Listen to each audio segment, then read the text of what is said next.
sigenda kukola olunaku olw'enkya Sunday. Naye ate Sunday olunaku olw'enkya ye birthday ya mutabani wange. Kati ono mwana wange ya mwana wange ddala. So happy birthday egenda eri katabani kange kokka kennina mu nsi Sofa. Maika firstborn wuuyo mutabani wange bamuyita Haynes, baby Haynes. So olunaku olw'enkya egenda kubeera birthday ye neŋŋambye olaba tusidiyeeza abalala kati olwo ya mutabani wange.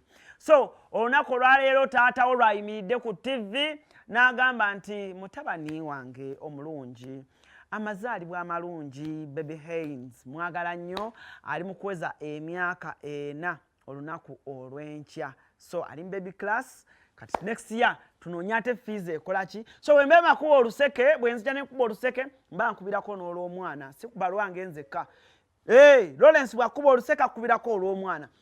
Tulina ne newcomer divorce newcomer yakayingira naye muganda wange divorce so far right now yatandise okuŋŋamba mbunze seebase mbuneebasereeti anti omwana akaaba nnyo ne mugamba divorce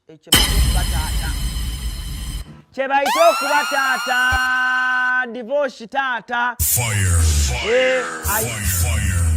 ayina omwana muwala divorce matovu bambi weebale kuzaala mwana ensi ekwagadde nga toyina mwana kale ate bwazadde omwana ensi neeyongera okukola ki okwaga tweyongera okwebaza omukyali yazaalira divorce anti Eva weebale nnyo mukwano weebalire ddala omuwala bw'asalawo okuzaalira weebaze awo ne mbajjawo bane Spice Diana yabadde naye ate guno omwezi naye ng'akuza birthday that was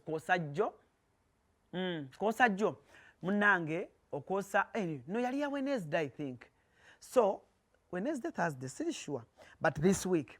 So Spice Diana bambi yasazeewo n'agamba nze ebintu ebyokugenda mu bantu eyo ate nzire eyo simanyi tulya keeki tunywa soda. Spice Diana tutte birthday ye n'agicelebrating n'abaana bano bakateeyamba. Jukira Spice Diana alina foundation bagiyita Namkwaya Foundation. So olunaku olwo olwaliko birthday yatambula n'agenda ku foundation. Waliwo foundation gye nabalaga ennungi ennyo simanyi wafuta eyo yakyaliyo naye waliwo foundation ababadde bangoberere kumala ebbanga ddene. Foundation eyo eri ku luguudo baluyita batya naye gye yabadde n'agenda n'acelebratinga n'abo abaana n'abaliisa ne balya ne banywa ne bazannya. So big up to you Spice Diana ekyo kintu kyabadde kirungi nnyo.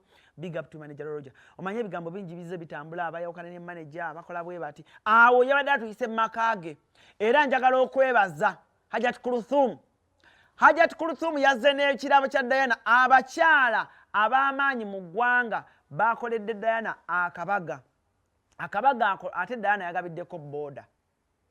Yoyo Hajat Kuruthum wamu nga yegasse n'abakyala kirabika abakyala b'ekawempe.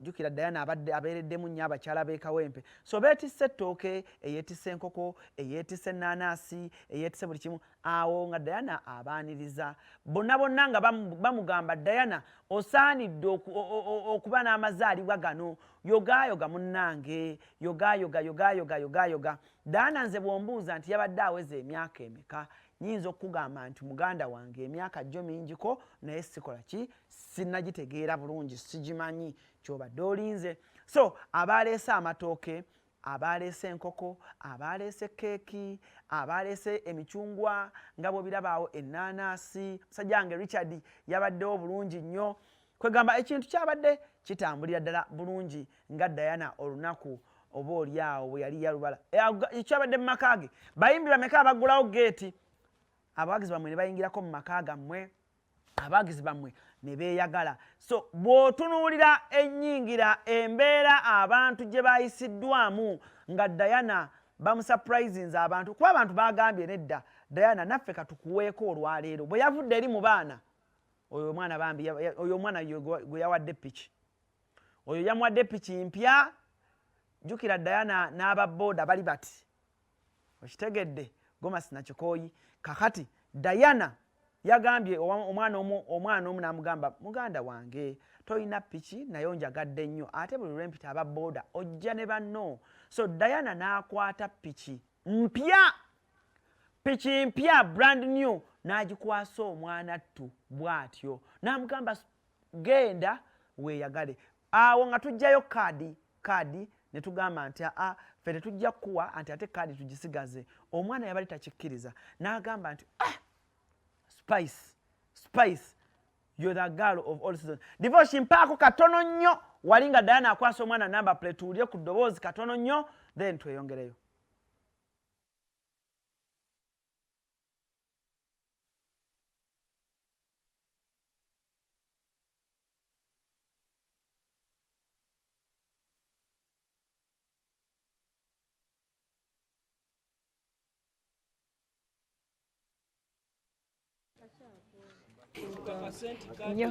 Kadi yino number plate kweri kisumuzo kyo kino ozi twebazane ba TVS bebale nnyo by the way tukwatirako receipt weri kadi weri amanya yeze natukunda isa erinnya eririna wano nakunda isa mu butuufu sinna ng'ejo nsobola kwebazaamu wabula nsaba Mukama Katonda ali waggulu akwongera emikisa akuwe nayo ki by'osinga okwagala kuba mu butuufu nze simanyi ng'ejo nsobola kwebazaamu olw'ensonga nti kati omulimu gukomyewo n'abaana bagenda soma.